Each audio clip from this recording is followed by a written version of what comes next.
Bienvenue sur Azimut, le podcast de l'orientation.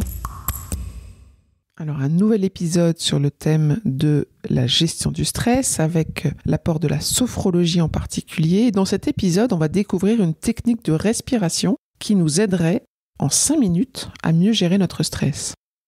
Alors, elle est appelée la cohérence cardiaque. Et moi, ce que j'aimerais vraiment savoir, c'est de quoi il s'agit et comment est-ce que ça agit en anti-stress. La cohérence cardiaque est une technique de respiration qui est très souvent recommandée lorsque l'on est anxieux, lorsque l'on est stressé. Si l'on prend le terme de cohérence cardiaque, c'est avant tout un état d'harmonie physiologique, émotionnelle et mentale. C'est aussi donc le terme que l'on utilise pour nommer cette technique de respiration, qui va mettre en cohérence, qui va accorder le rythme de votre cœur, de notre cœur, avec celui de notre respiration. Et donc notre façon de respirer témoigne de notre état intérieur, ça je l'ai déjà dit dans les précédents épisodes. De la même façon, le rythme cardiaque reflète l'état de nos émotions.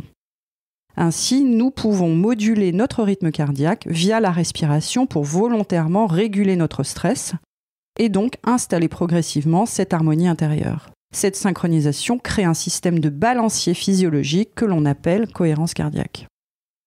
Et concrètement, il s'agit d'installer donc une respiration nasale et ventrale sur le rythme suivant. Vous allez inspirer en 5 secondes, vous allez expirer en 5 secondes et pendant 5 minutes. Il faut savoir qu'il est plus facile d'expirer que d'inspirer, donc démarrer lentement pour l'inspiration pour arriver au bout des 5 secondes et que ce soit confortable. Il est recommandé de pratiquer 3 fois par jour cette respiration pour maintenir cet équilibre tout au long de la journée, car de nombreuses études ont montré que l'on profite des bienfaits pendant les 2-3 heures qui suivent cette pratique de 5 minutes. Donc le matin, à l'heure du déjeuner, avant le déjeuner et en fin de journée. Incroyable, une technique de respiration qui fait bouger le rythme du cœur. Est-ce que tu peux nous dire quels sont justement les bienfaits dont tu parles ? Donc sa pratique a tout d'abord un effet de détente immédiat. Les phénomènes physiologiques qu'elle entraîne agissent instantanément. Et durant les 2-3 heures qui suivent, l'effet le plus important concerne la baisse de cortisol, la production de cortisol, donc l'hormone du stress, ce qui vous permet une baisse de l'anxiété et une meilleure régulation des émotions. Dans le cadre d'une pratique régulière, ça va aussi avoir un impact favorable à plus long terme sur l'ensemble des grandes fonctions du corps humain comme une amélioration du système immunitaire, la baisse de l'hypertension artérielle, une meilleure gestion du poids, l'amélioration aussi des capacités de concentration, d'apprentissage et de mémoire, et ça c'est fondamental pour nos auditeurs. C'est une pratique intéressante aussi lorsque l'on a des problèmes d'endormissement. Pratiquer cette respiration avant de s'endormir va favoriser les conditions d'endormissement. Alors justement, nos lycéens, nos étudiants, les parents qui sont dans la période de stress liée à l'orientation, quand est-ce que tu recommandes de pratiquer ? Donc elle peut être pratiquée par tous, sans contre-indication, alors debout ou assis, de préférence éviter la posture allongée. Et dans un premier temps, on peut surtout utiliser une application qui s'appelle Respirelax, qui est gratuite pour s'entraîner, parce qu'il y a quand même un rythme à prendre et ça nécessite un petit peu d'entraînement. Ensuite, elle se pratique dès que l'on ressent le besoin de s'apaiser, de s'ancrer, pour se concentrer par exemple, pour mobiliser son attention et ses ressources. Alors ça peut être très concrètement avant un entretien, un oral. Pendant un concours, on fait 6-10 respirations pour se remobiliser par exemple lors d'un DST. C'est très efficace.